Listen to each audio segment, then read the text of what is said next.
മുരളി നെല്ലനാട് നോവൽസിലേക്ക് എല്ലാവർക്കും സ്വാഗതം. നോവൽ ചാക്കോയും മേരിയും.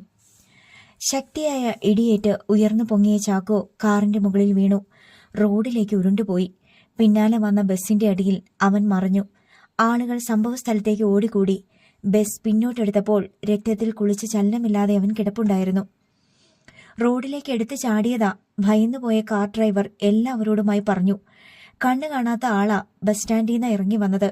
സംഭവത്തിന് ദൃക്സാക്ഷിയായ മറ്റൊരാൾ പറഞ്ഞു. ഒരു പോലീസുകാരൻ അവിടേക്ക് വന്നു. റോഡിൽ ചോരയിൽ കുതിർന്നു കിടന്ന ചാക്കോയെ നോക്കി ജനം നിന്നു. ആരും എടുക്കാൻ തയ്യാറായില്ല. മിക്കവരും ദാരുണമായ ദൃശ്യം മൊബൈലിൽ പകർത്തുന്നുണ്ടായിരുന്നു. വാഹന ഗതാഗതം സ്തംഭിച്ചു. സമയം പോയിക്കൊണ്ടിരുന്നു. 10 മിനിറ്റ് കഴിഞ്ഞപ്പോൾ ഒരു പോലീസ് ജീപ്പ് വന്നു നിന്നു. ജനക്കൂട്ടത്തിന്റെ നിയന്ത്രണം പോലീസ് ഏറ്റെടുത്തു. മരിച്ചു കഴിഞ്ഞു എന്ന് തന്നെ എല്ലാവരും സ്ഥിരീകരിച്ചു. അല്പം കഴിഞ്ഞപ്പോൾ ഹോൺ മുഴക്കി ആംബുലൻസ് എത്തി. അതിൽ നിന്നിറങ്ങിയ ജീവനക്കാർ സ്ട്രെച്ചറിൽ ചാക്കോയെ എടുത്തു കിടത്തി. ആംബുലൻസിൽ കയറ്റി. ഉച്ചത്തിൽ ഹോൺ മുഴക്കി ആംബുലൻസ് പാഞ്ഞുപോയി. നീലാംബരി ദ്രവിച്ച ജനലഴിയിൽ പിടിച്ച് തേയിലത്തോട്ടത്തിലേക്ക് നോക്കി നിന്നു. ഉമ്മായ പൊടി വിതറും പോലെ ചാറ്റൽ മഴ അപ്പോഴും ഉണ്ടായിരുന്നു. കോട്ടയത്ത് നിന്ന് ചാക്കോച്ചന് എങ്ങനെ ഇവിടെ വന്നെത്താനാവും?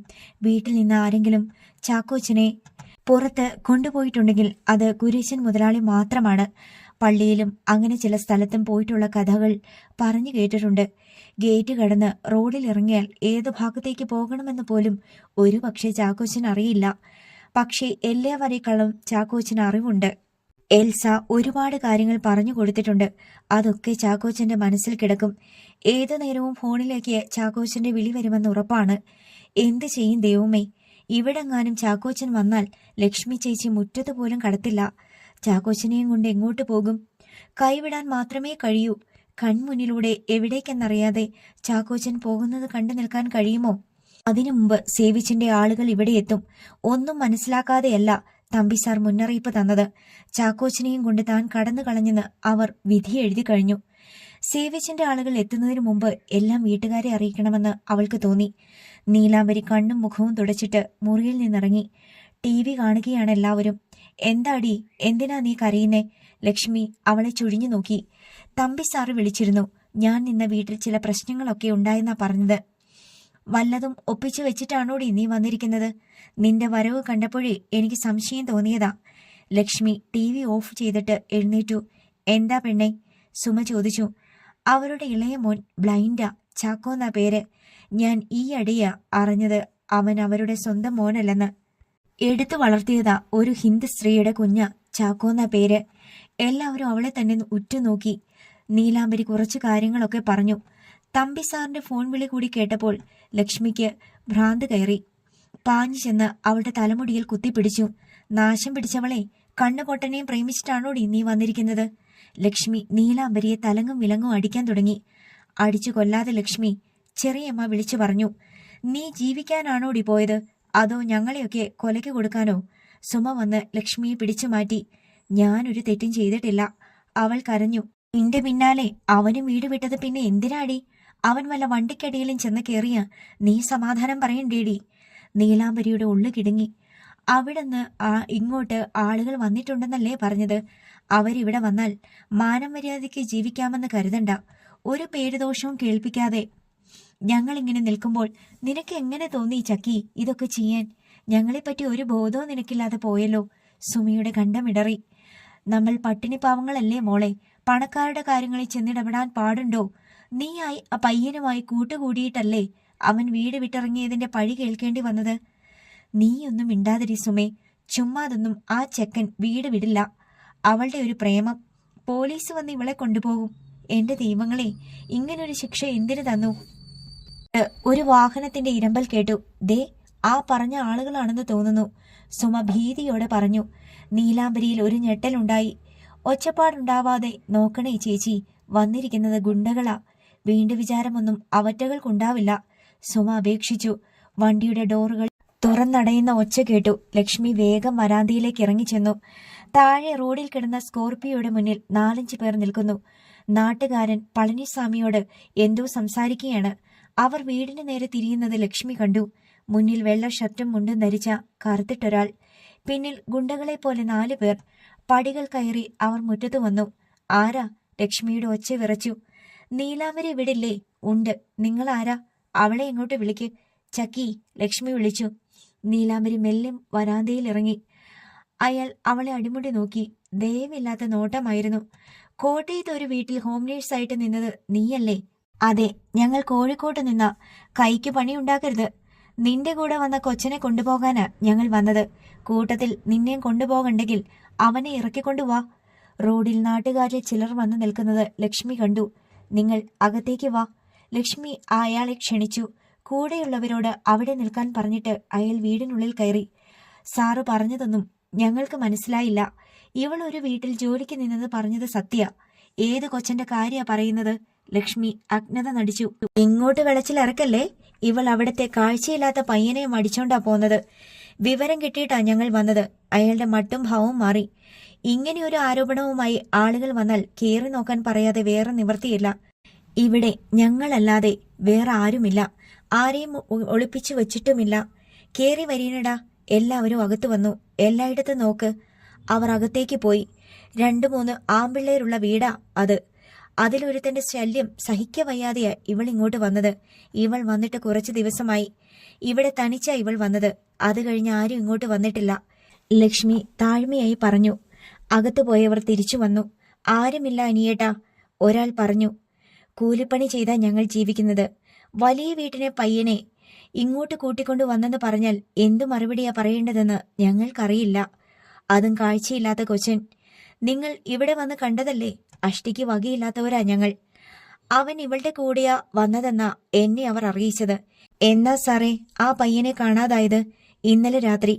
ഇവൾ വന്നിട്ട് കുറച്ചു ദിവസമായി. ഈ നാട്ടില് എല്ലാവർക്കും അതറിയാം. ആ പയ്യൻ വീട്ടിൽ നിന്നിറങ്ങിപ്പോയതാവും സാറേ. അതിന് ഞങ്ങൾ എന്തു പിഴച്ചു? നീലാംബരി മിണ്ടാതെ നിന്നതേയുള്ളൂ. എവിടെയെങ്കിലും അവനെ ഒളിപ്പിച്ചു വെച്ചിട്ടാണോ നിന്ന് മേനി പറയുന്നത്? അയാൾ തട്ടിക്കയറി. ഒരു പയ്യൻ കാശുള്ള വീട്ടിലെ പെണ്ണിനെ കടത്തിക്കൊണ്ടുവന്നെന്ന് പറഞ്ഞാൽ വിശ്വസിക്കാം.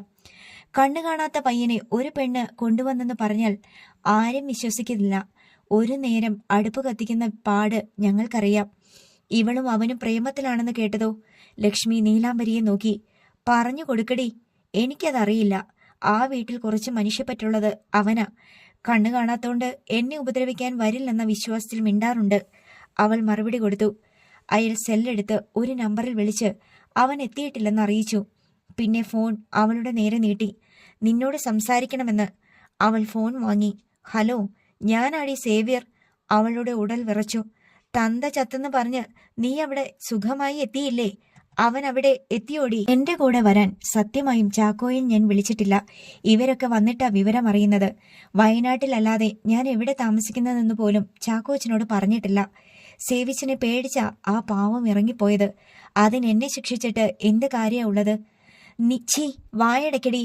ഇവരോട് ചോദിക്ക് എന്റെ വീട്ടിലെ സ്ഥിതി എന്താന്ന്. എന്നെ കേട്ടത് എൽസയുടെ സ്വരമായിരുന്നു. നീലാംബരി, ഞാനാ എൽസ. എൽസ കുഞ്ഞെ, ഞാനൊന്നും അറിഞ്ഞിട്ടില്ല.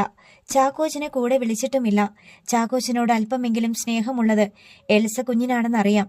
കെട്ടിനു മുമ്പ് ചാക്കോച്ചനെ സേവിച്ചൻ കൊല്ലുമെന്ന് എന്നോട് പറഞ്ഞതാ. അത് പേടിച്ചിട്ടാ ചാക്കോച്ചൻ സ്ഥലം വിട്ടത്.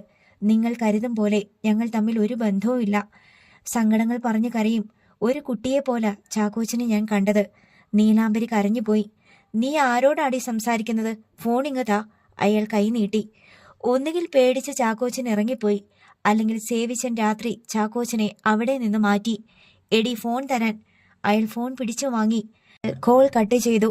അത്രയും പറഞ്ഞ ആശ്വാസം നീലാംബരിക്കുണ്ടായി. അവനിവിടെ എത്തിയാൽ ആ നിമിഷം എന്നെ അറിയിക്കണം. ഞങ്ങൾ പോവത്തില്ല. വൈത്തിരി തന്നെ കാണും. എന്റെ നമ്പർ തരാം. പോക്കറ്റിൽ നിന്ന് പേനയെടുത്ത് അവിടെ കിടന്ന ആഴ്ചപ്പതിപ്പിന്റെ മുഖചിത്രത്തിൽ അയാൾ ഫോൺ നമ്പർ എഴുതിയിട്ടു. വാടാ. എല്ലാവരും പുറത്തേക്ക് പോയി. എൽസ സേവിച്ചിന്റെ മുന്നിൽ നിന്ന് ചീറി.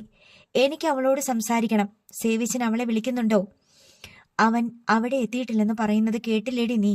എത്താൻ സമയമാകുന്നതേയുള്ളൂ. സത്യം പറ. രാത്രി ചാക്കോയെ മുറിയിൽ നിന്ന് മാറ്റിയത് സേവിച്ചനല്ലേ? എടി. സേവിച്ചൻ കൈ ഒങ്ങിയതും സണ്ണി അവന്റെ കയ്യിൽ പിടിച്ചു. കൊന്നുകളയും നിന്നെ ഞാൻ. സേവിച്ചൻ അതിനും മടിക്കില്ലെന്ന് എനിക്കറിയാം. ഈ വീട്ടിൽ നിന്നിറങ്ങിപ്പോകാനുള്ള ധൈര്യമൊന്നും അവനില്ല. വീടിന് പുറത്തിറങ്ങാത്ത കൊച്ചനാ. ഞാൻ അവനെ കൊണ്ടുപോയി കൊന്നെന്നാണോടി നീ പറയുന്നത്? എൽസേ, നീ കയറിപ്പോകുന്നുണ്ടോ?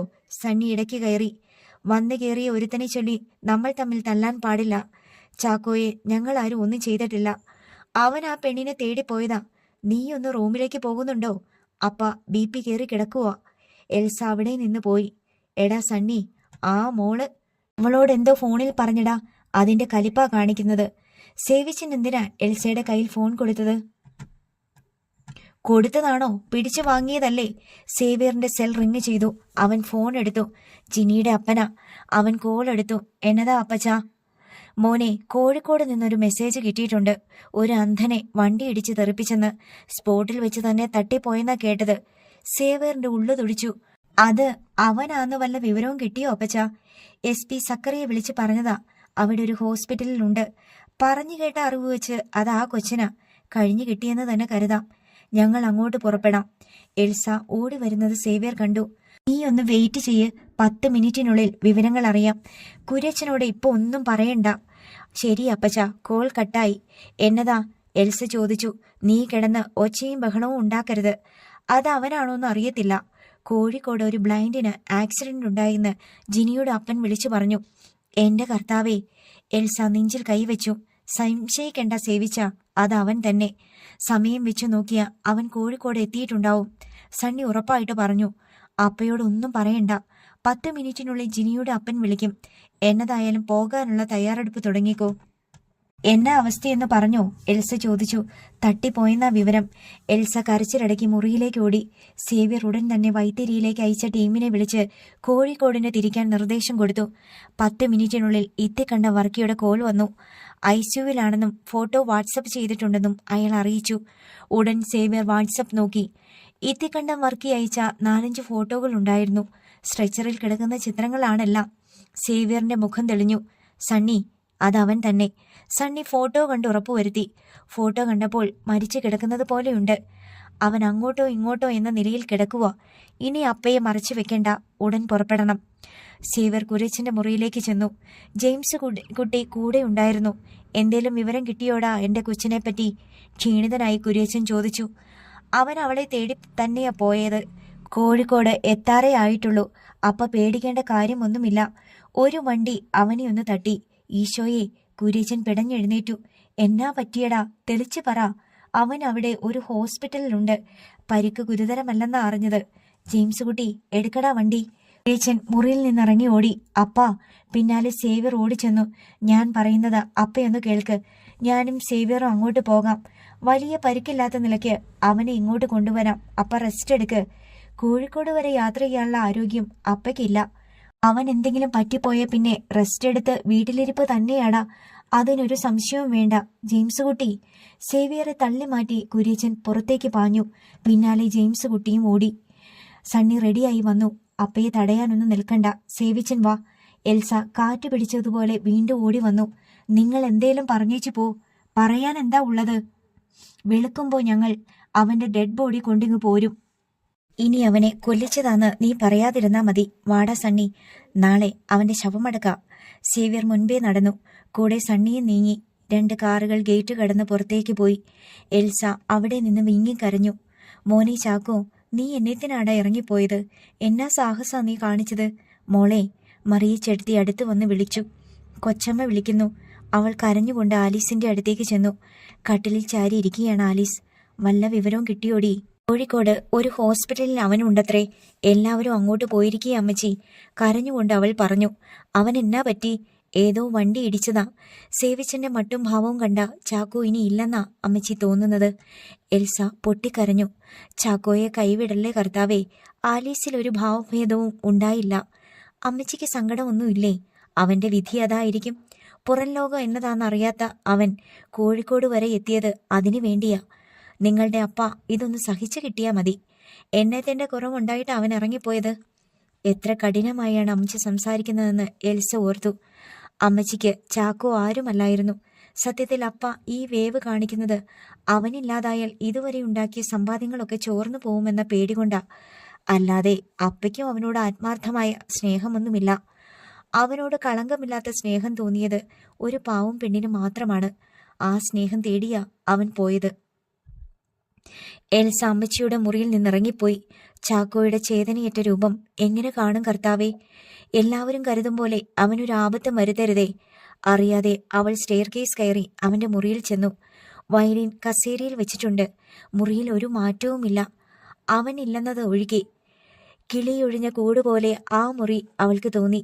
എൽസ ചേച്ചി, ചാക്കോയുടെ ഈണത്തിലുള്ള വിളി കേട്ടു. പെട്ടെന്ന് അവൾ ഞെട്ടി പിന്നിലേക്ക് നോക്കി. ബർമുടയും ടീഷർട്ടും ഇട്ട് ശൂന്യതയിൽ പരതി നോക്കി ചിരിച്ചു നിൽക്കുന്ന ചാക്കോയുടെ സുന്ദര മുഖം മാത്രം അവൾക്ക് കാണാനായില്ല. അവന്റെ ആത്മാവ് ഒന്ന് വിളിച്ചതുപോലെ അവൾക്ക് തോന്നി. എന്റെ മോനെ, നീ എവിടാ? നിന്റെ പാട്ടുകൾ അലയടിച്ച ഈ 4 ചുവരുകളെ വിട്ട് നീ എവിടേക്കാ പോയത്? വയലിനെടുത്ത് കുഞ്ഞിനെ പോലെ നെഞ്ചോട് ചേർത്ത് എൽസ പൊട്ടിക്കരഞ്ഞു. പോയല്ലോ മോനെ. 2 വണ്ടികളിലായി ഇരുമനസ്സോടെയാണ് കുര്യച്ചനും മക്കളും യാത്ര ചെയ്തത്. ചാക്കോ ഇപ്പോഴും മരിച്ചിട്ടില്ലെന്ന വിവരം അതിനകം അവർക്ക് ലഭിച്ചിരുന്നു. ചാക്കോ രക്ഷപ്പെടണേ എന്ന് മനമുരുകിയുള്ള പ്രാർത്ഥനയിലായിരുന്നു കുര്യച്ചൻ. അവന് ദൈവകടാക്ഷമുണ്ട്. എന്ത് സംഭവിച്ചാലും അവന്റെ ജീവൻ ദൈവം കാത്തുകൊള്ളുമെന്ന് കുര്യച്ചന്റെ മനസ്സ് ആശ്വസിപ്പിച്ചുകൊണ്ടിരുന്നു. അവന്റെ ശരീരത്തിലെ ജീവന്റെ ചെറിയ തുടിപ്പും പറഞ്ഞു പോകാൻ സേവ്യറും സണ്ണിയും പ്രാർത്ഥിച്ചു. ഹോസ്പിറ്റലിൽ എത്തുന്നതിനു മുമ്പ് ചാക്കോയുടെ മരണവാർത്ത കേൾക്കാൻ അവരുടെ മനസ്സുകൾ കൊതിച്ചു. എന്ത് ചികിത്സ ചെയ്യാനും കുര്യച്ചൻ ഹോസ്പിറ്റൽ അധികാരികളെ വിളിച്ച് അറിയിച്ചിരുന്നു. ഇതുവരെ ചെലവായ പണം ഹോസ്പിറ്റൽ അക്കൗണ്ടിലേക്ക് ട്രാൻസ്ഫർ ചെയ്യാൻ അയാൾ മാനേജരെ ഏർപ്പാടാക്കിയിരുന്നു. 2 കാറുകളും ഹോസ്പിറ്റൽ മുറ്റത്ത് ചെന്നു നിന്നു. അവരെ സ്വീകരിക്കാൻ സേവ്യറിന്റെ ആൾക്കാരുണ്ടായിരുന്നു. നീലാംബരിയെ തേടിപ്പോയ കൊടുവള്ളി അനിയും ടീമുമായിരുന്നു അത്. എന്നതാ ഇപ്പോഴത്തെ കണ്ടീഷൻ? സേവ്യർ അനിയോട് ചോദിച്ചു. പേടിക്കാനൊന്നുമില്ല സാറേ, പയ്യന് ബോധം തെളിഞ്ഞിട്ടുണ്ട്. വന്നാട്ടെ. ഇരുട്ടടിയേറ്റ പോലെ സേവ്യറും സണ്ണിയും തരിച്ചു നിന്നു. എവിടെ എന്റെ കൊച്ചൻ? കുര്യച്ചന്റെ ശ്വാസം നേരെ വീണു. മുതലാളി വരൂ. അനി മുന്നോട്ട് നടന്നു. പിന്നാലെ കുര്യച്ചനും ജെയിംസ് കുട്ടിയും നീങ്ങി. സേവിച്ച, അവൻ രക്ഷപ്പെട്ടു. സണ്ണി പതുക്കെ പറഞ്ഞു. എന്റെ കൈകൊണ്ട് തീരാനാ വിധിയെന്ന് വെച്ച കർത്താവ് വിചാരിച്ചാലും മാറ്റാൻ കഴിയില്ലടാ. ഇതുവരെ കുത്തിപ്പിടിച്ചിരുന്ന് വന്നതല്ലേ. നീ വാ. അപ്പയ്ക്കൊരു സംശയവും തോന്നരുത്. ഐസിയുവിന്റെ മുന്നിൽ എല്ലാവരും എത്തി. എനിക്കെന്റെ കൊച്ചനെ കാണണം. എന്നതാന്ന് വെച്ചാ ചെയ്യടാ, കുര്യച്ചൻ സേവ്യറിനോട് ആവശ്യപ്പെട്ടു. അയാൾ കസേരയിൽ ചെന്ന് തളർന്നിരുന്നു. സേവ്യർ ചെന്ന് ഡ്യൂട്ടി ഡോക്ടറെ കണ്ടു. ഉടൻ കുര്യച്ചനെ അകത്തേക്ക് വിട്ടു. കുര്യച്ചൻ അകത്തേക്ക് കയറി. ഒരു നേഴ്സ് കുര്യച്ചനെ ചാക്കോ കിടന്ന ബെഡിനടുത്തേക്ക് കൊണ്ടുപോയി. ചാക്കോ ബെഡിൽ കണ്ണുകൾ അടച്ചു കിടപ്പുണ്ടായിരുന്നു. തലയിൽ ചുറ്റിക്കെട്ടുകളുണ്ട്. നെറ്റിയുടെ ഭാഗത്ത് ചോര പൊടിഞ്ഞു കണ്ടു. നെഞ്ചു പൊടിയുന്ന ആ കാഴ്ച കണ്ട് കുര്യച്ചൻ കുറേ നേരം നിന്നുപോയി. മാനത്ത് ജ്വലിച്ചു നിന്ന ഭാഗ്യ നക്ഷത്രമാണ് നിലത്ത് വീണ് കിടക്കുന്നത്. വിളിച്ചോളൂ, നേഴ്സ് പറഞ്ഞു. കുര്യച്ചൻ അവന്റെ കവിളിൽ കൈവച്ചു. മോനെ ചാക്കോ. ഇമകൾ തുറക്കുന്നതിനു മുമ്പേ അവന്റെ ചുണ്ടുകൾ ചലിച്ചു. അപ്പാ, എന്റെ മോനെ. ചാക്കോ കണ്ണു തുറന്നു. കണ്ണുകൾ പാതി തുറക്കാനേ അവന് കഴിഞ്ഞുള്ളൂ. അപ്പ വന്നു. അവൻ ഇടത് കൈ ഉയർത്തി കുര്യച്ചന്റെ കൈ പിടിച്ചു. എന്റെ മോൻ എന്നേത്തിനാ ഇറങ്ങിപ്പോന്നത്? ചാക്കോ ശബ്ദമില്ലാതെ കരഞ്ഞു. വീട്ടിൽ നിന്നിറങ്ങുമ്പോ അപ്പയെ എന്റെ മോൻ ഓർത്തില്ലല്ലോ. നിനക്ക് വേണ്ടിയല്ലേടാ അപ്പ ജീവിക്കുന്നേ. എന്നിട്ട് നീ. അപ്പ എന്നോട് ക്ഷമിക്കേ. ഞാൻ ഇനി അങ്ങോട്ട് വരില്ല. അപ്പ തിരിച്ചു പൊക്കോ. എനിക്ക് ആരെയും വേണ്ട. കുര്യച്ചൻ നടുങ്ങിപ്പോയി. പിന്നെ മോൻ എവിടെ പോകാനാ? എനിക്കറിയില്ല അപ്പ. എനിക്ക് ആരുമില്ല. അവൻ കരഞ്ഞു. പേഷ്യന്റ് കുറച്ച് വിശ്രമിക്കട്ടെ. ഇനി രാവിലെ കാണാം. നേഴ്സ് അങ്ങോട്ട് വന്നു. കുര്യച്ചൻ അവന്റെ കവിൾ തുടച്ചു. പിന്നെ കൈ പിടിച്ചു മുത്തി. അപ്പ പോയിക്കോ. കുര്യച്ചന്റെ നെഞ്ചു പിളർന്നു. ചാക്കോ പോകാൻ പറഞ്ഞാൽ മേടയിൽ കുര്യച്ചൻ തെരുവിലേക്ക് ഇറങ്ങണമെന്നാണ്. അങ്ങനൊന്നും പറയില്ലേ മോനെ. നീ എവിടെ പോയാലും അപ്പ കൂടെ കാണും. എന്റെ മോനില്ലാതെ അപ്പയ്ക്കൊരു ജീവിതമില്ല. മോൻ വിശ്രമിച്ചോ. അപ്പ പുറത്തു തന്നെ ഉണ്ടാവും. കണ്ണുകൾ തുടച്ചിട്ട് കുര്യച്ചൻ പുറത്തേക്ക് നടന്നു. ഇനി നീലാംബരിയുടെ അടുത്തേക്ക് പോകാൻ പറ്റില്ലെന്ന് അവന് ഉറപ്പായി. കോഴിക്കോട് വരെ എത്തിയതായിരുന്നു. അപ്പ വീണ്ടും തന്നെയും കൊണ്ടുപോകും. ചാക്കോയ്ക്ക് കരച്ചിൽ വന്നു. കുര്യച്ചൻ പുറത്തു വന്നു. ജെയിംസ് കുട്ടി മാത്രമേ അവിടെ ഉണ്ടായിരുന്നുള്ളൂ. സേവ്യറും സണ്ണിയും ഡോക്ടറെ കാണാൻ പോയിട്ടുണ്ട്. കൊച്ചനെ എങ്ങനെയുണ്ട് ചേട്ടായി? ജെയിംസ് കുട്ടി ചോദിച്ചു. എന്നതാ അവന്റെ നിലയെന്നറിയില്ല. എന്നോട് അവൻ സംസാരിച്ചു. അവൻ ഇനി നാട്ടിലേക്കില്ലെന്ന്. കുര്യച്ചൻ കസേരയിൽ ചെന്നിരുന്നു. അവൻ പിന്നെ എങ്ങോട്ട് പോവാനാ? ആ പെണ്ണിന്റെ അടുത്തേക്കോ? അവന്റെ മനസ്സ് വേദനിച്ച എന്തോ കാര്യമുണ്ട്. അതല്ലാതെ ഒരു പെണ്ണിന്റെ പിന്നാലെ അവൻ ഇറങ്ങിപ്പോവില്ല. സേവ്യറും സണ്ണിയും അങ്ങോട്ട് വന്നു. അപ്പ കണ്ടില്ലേ? സേവ്യർ ആരാഞ്ഞു. അവന് ബോധം വീണിട്ടുണ്ട്. നീയൊക്കെ ചേർന്ന് അവനെ കൊണ്ട് ഇത് ചെയ്യിച്ചത്. തികട്ടി വന്ന കോപം കുര്യച്ചൻ കടിച്ചമർത്തി. അപ്പ ഞങ്ങളെ കുറ്റപ്പെടുത്തരുത്. കുര്യച്ചൻ ചാടി എഴുന്നേറ്റു. ഞാൻ മനസ്സിലടക്കി വെച്ച സത്യം നീയല്ലടാ വർക്കിയോട് വിളമ്പിയത്. അവന്റെ അപ്പൻ ഞാനല്ലെന്ന് അവൻ മനസ്സിലാക്കിയിട്ടുണ്ട്. അവന് സഹിക്കാൻ കഴിയൂ? ചേട്ടായി, ഇവിടെ വെച്ചൊരു സംസാരം വേണ്ട. എന്തെങ്കിലും പറയാനുണ്ടെങ്കിൽ വീട്ടിൽ ചെന്നിട്ട് മതി. ജെയിംസ് കുട്ടി ഇടയിൽ വീണു. അവന് വേറെ കുഴപ്പമൊന്നുമില്ല അപ്പാ. ഞങ്ങൾ ഡോക്ടറോട് സംസാരിച്ചു. വലതുകാലിന് പൊട്ടലുണ്ട്. തലയ്ക്ക് പിന്നിലെ മുറിവ് പേടിക്കാനുമില്ല. വേണമെങ്കിൽ നാളെ കൊണ്ടുപോകാമെന്ന ഡോക്ടർ പറഞ്ഞത്. ചെക്കപ്പിന് അവിടെ ഏതെങ്കിലും ഹോസ്പിറ്റലിൽ കൊണ്ടുപോയാൽ മതിയെന്ന്. സണ്ണി രംഗം തണുപ്പിക്കാൻ ശ്രമിച്ചു. നീയൊക്കെ പോയിക്കോ. ഞാൻ എന്റെ കൊച്ചിനെ കൊണ്ട് നാളെ വന്നേക്കാം. ഒരുത്തനും ഇവിടെ നിൽക്കണ്ട. നേരം പുലരുമ്പോൾ സ്ഥലം വിട്ടോണം. കുര്യച്ചൻ കസേരയിലിരുന്നു. സേവ്യറിന്റെ സെൽ റിങ് ചെയ്തു. അവനെടുത്തപ്പോൾ എൽസിയായിരുന്നു. സേവ്യർ ഫോൺ സണ്ണിക്ക് കൊടുത്തു. സണ്ണി ഫോണുമായി മാറി നിന്ന് സംസാരിച്ചു. വെളുക്കാൻ ഇനിയും സമയമുണ്ട്. നിങ്ങൾ ഹോട്ടലിൽ ചെന്ന് റൂം എടുക്ക്. രാവിലെ വന്നാൽ മതി. ഇവിടെ ഞാനും ചേട്ടായി ഉണ്ടല്ലോ. ചെല്ലു മക്കളെ. ജെയിംസ് കുട്ടി സേവ്യറിനോട് പറഞ്ഞു. ഞങ്ങൾ ഇവിടെ റൂം പറഞ്ഞിട്ടുണ്ട്. നാളെ അവനെ അങ്ങോട്ട് മാറ്റും. അപ്പ ദേഷ്യം വിട്ട് റൂമിലേക്ക് വാ. എന്തെങ്കിലും ആവശ്യമുണ്ടെങ്കിൽ അവർ റൂമിൽ വിളിച്ചോളാമെന്ന് പറഞ്ഞു. സേവ്യർ മയത്തിൽ പറഞ്ഞു. എന്നാൽ റൂമിലേക്ക് പോകാൻ ചേട്ടായി. വാ, എണീക്ക്. കുര്യച്ചന്റെ സെൽ റിങ് ചെയ്യാൻ തുടങ്ങി. അയാൾ ഫോൺ എടുത്ത് ജെയിംസ് കുട്ടിക്ക് കൊടുത്തു. എന്തെങ്കിലും മറുപടി പറയടാ. ഫോൺ വാങ്ങി ജെയിംസ് കുട്ടി നോക്കി. ഇത്തിക്കണ്ട വർക്കിച്ചനാ. ചേട്ടായി എന്തേലും പറ. കുര്യച്ചൻ ഫോൺ വാങ്ങി. ആ, വേറെ കുഴപ്പമൊന്നുമില്ല വർക്കിച്ച. നാളെ ഞങ്ങൾ അവനെയും കൊണ്ടുവരും, കുര്യച്ചൻ പറഞ്ഞു. ഇവിടെ എല്ലാവരും വിവരം അറിഞ്ഞു.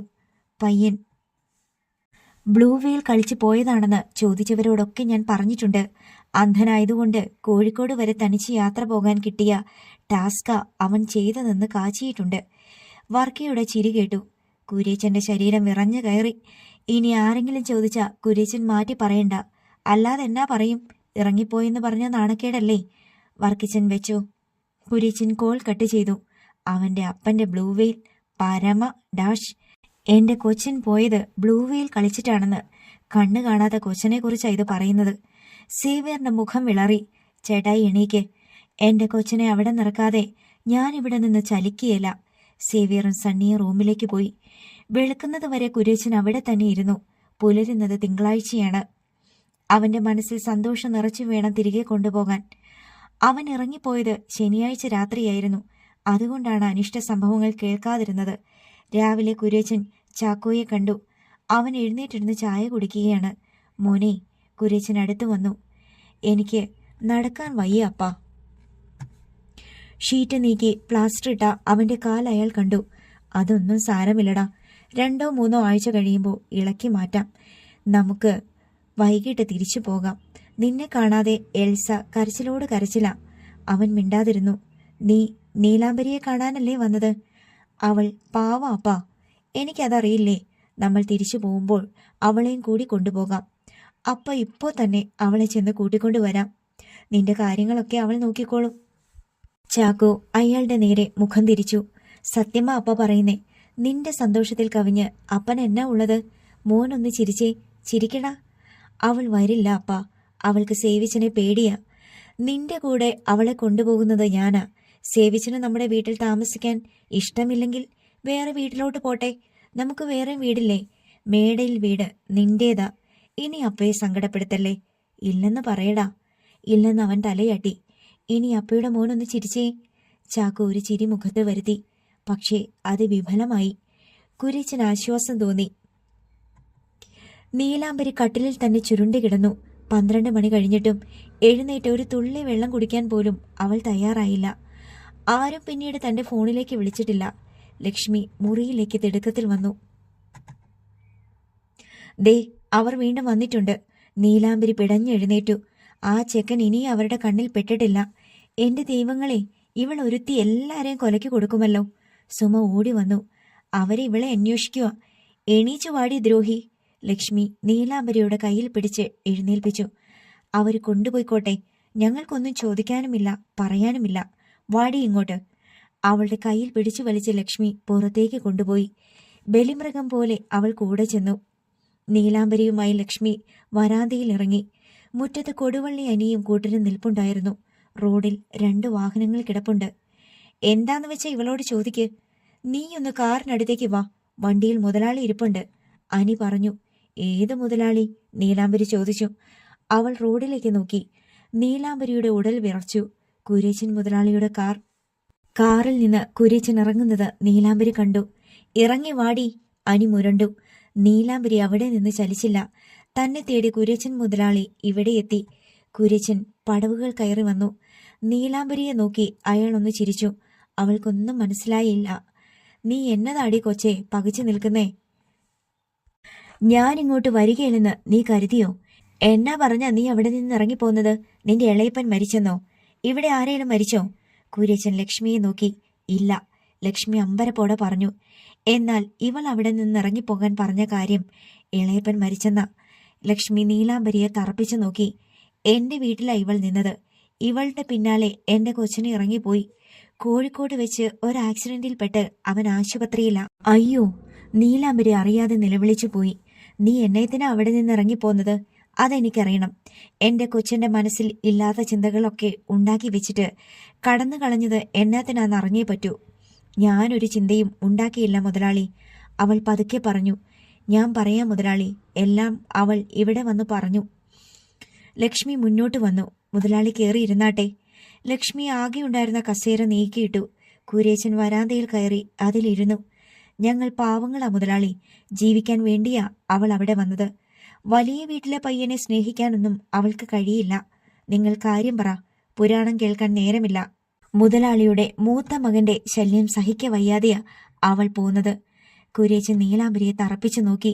സത്യമാണോടി? അവൾ തലയാട്ടി. ലക്ഷ്മി പിന്നെ ഒന്നും മറച്ചു വെച്ചില്ല. സേവ്യർ അവളെ പിടിച്ചുകൊണ്ടുപോയതും ഭീഷണിപ്പെടുത്തിയതും പറഞ്ഞു. കുര്യച്ചൻ കുറച്ചു നേരം മിണ്ടാതിരുന്നു. ആ പയ്യൻ ഇറങ്ങിപ്പോകാനും കാരണമുണ്ട്.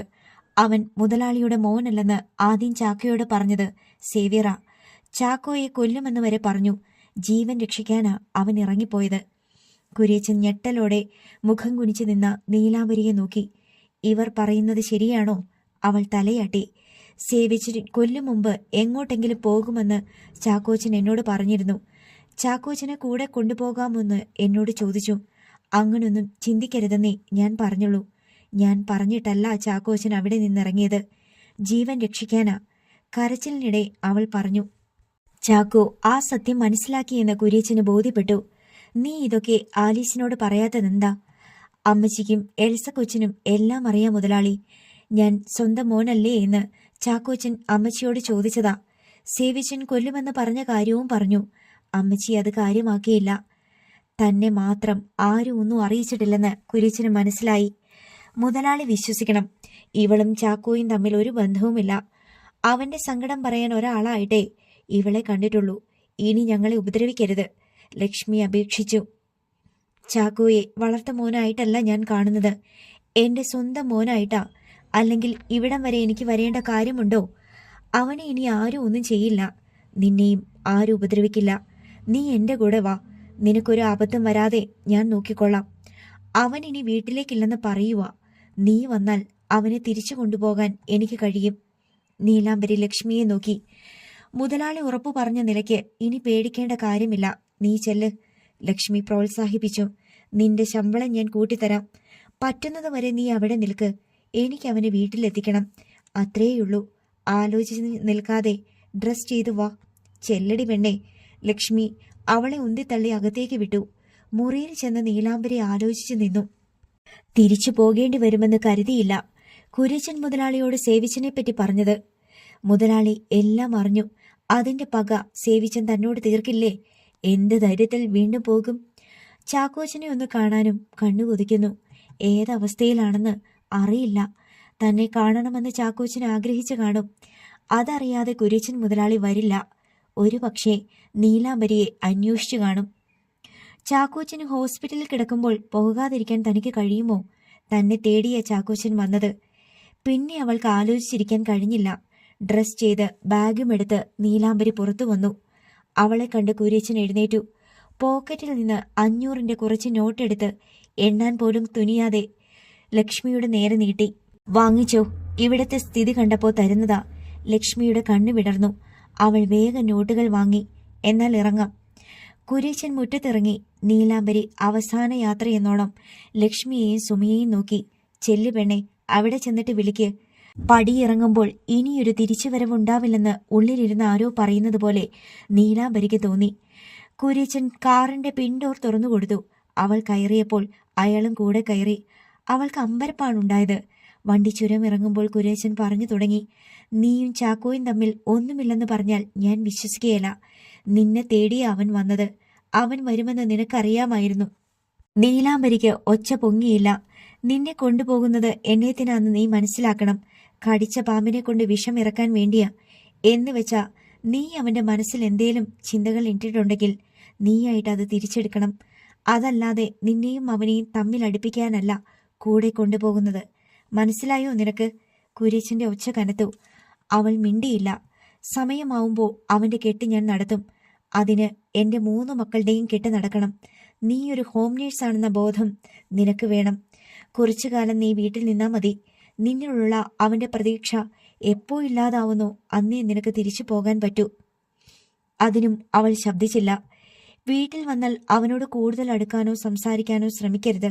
നിങ്ങൾക്കിടയിൽ ഞാനുണ്ടെന്ന തോന്നൽ പോലും നീ അവന് കൊടുക്കരുത്. ഒരിക്കൽ കൂടി ചാക്കോ വീട് വിട്ടിറങ്ങിയാൽ നീയോ നിന്റെ കുടുംബമോ ഭൂമുഖത്ത് ഉണ്ടാവില്ല. അതൊരു ഭീഷണിയായിരുന്നു. സേവിച്ചൻ ഇനി നിന്നെ ശല്യപ്പെടുത്തില്ല. നിന്റെ മാനത്തിന് ആരും വില പറയില്ല. പകരം നിനക്ക് ഞാൻ തരുന്ന വാക്കാ അത്. ഞാനൊരു തെറ്റും ചെയ്യില്ല മുതലാളി. അവളുടെ കണ്ടമിടറി. ഹോസ്പിറ്റലിലേക്കാ നമ്മൾ പോകുന്നത്. അവന്റെ വലതുകാലിൽ പൊട്ടലുണ്ട്. പിന്നെ കുറച്ച് മുറിവും ചതവും വന്നിട്ടുണ്ട്. വൈകിട്ട് തിരിച്ചു പോകാനുള്ള ഏർപ്പാടൊക്കെ ചെയ്തിട്ടുണ്ട്. നീ കൂടെയുണ്ട്. വീട്ടിലേക്ക് പോകാമെന്ന് നീ അവനെ പറഞ്ഞ് സമ്മതിപ്പിക്കണം. അവൾ മൂളി. പിന്നീട് കുര്യച്ചനൊന്നും പറഞ്ഞില്ല. നീലാംബരി കണ്ണുകൾ അടച്ചിരുന്നു. വണ്ടി ഹോസ്പിറ്റലിന്റെ മുന്നിൽ ചെന്ന് നിന്നു. ഇറങ്ങി വാ. കുര്യച്ചൻ അവളെയും കൂട്ടി അകത്തേക്ക് പോയി. റൂമിലേക്കാണ് അയാൾ അവളെ കൊണ്ടുപോയത്. അവിടെ ഒരു നേഴ്സ് നിൽപ്പുണ്ടായിരുന്നു. സേവ്യറിനെയോ സണ്ണിയെയോ അവൾ കണ്ടില്ല. തലയിൽ ചുറ്റിക്കെട്ടി ചാക്കോച്ചൻ കണ്ണടച്ച് കിടക്കുന്നത് കണ്ടതും നീലാംബരിയുടെ കണ്ണുകൾ നിറഞ്ഞു. നെഞ്ചോളം പച്ച ഷീറ്റ് കൊണ്ട് പുതച്ചിട്ടുണ്ട്. നേഴ്സിനോട് പോകാൻ കുര്യച്ചൻ ആംഗ്യം കാണിച്ചു. അവൾ പുറത്തേക്ക് പോയി. അടുത്തേക്ക് ചെല്ലാൻ കുര്യച്ചൻ നീലാംബരിയോട് ചുണ്ടനക്കി. അവൾ ചാക്കോയുടെ അടുത്തേക്ക് ചെന്നു. ചാക്കോച്ചാ. ചാക്കോ കണ്ണു തുറന്നു. അവന്റെ മുഖം വിടരുന്നത് കുര്യച്ചൻ കണ്ടു. നീലാംബരി, നീ എവിടെ? ചാക്കോ കൈ കുത്തി എഴുന്നേറ്റിരുന്നു. നീലാംബരി, നീ എന്താ മിണ്ടാത്തെ? ഞാനിവിടെയുണ്ട്. ചാക്കോ പെട്ടെന്ന് കാതുകൾ വട്ടം പിടിച്ചു. ഇവിടെ വേറെ ആരൊക്കെയുണ്ട്? നീലാംബരി കുര്യച്ചനെ നോക്കി. അയാൾ പറയരുതെന്ന് ചുണ്ടിൽ കൈവച്ചു. നീലാംബരി, ഇവിടെ ആരാ ഉള്ളത്? ആരുമില്ല. അവളുടെ ഒച്ച കേട്ട ഭാഗത്തേക്ക് നോക്കി അവൻ ചിരിച്ചു. നീ എങ്ങനെ അറിഞ്ഞു?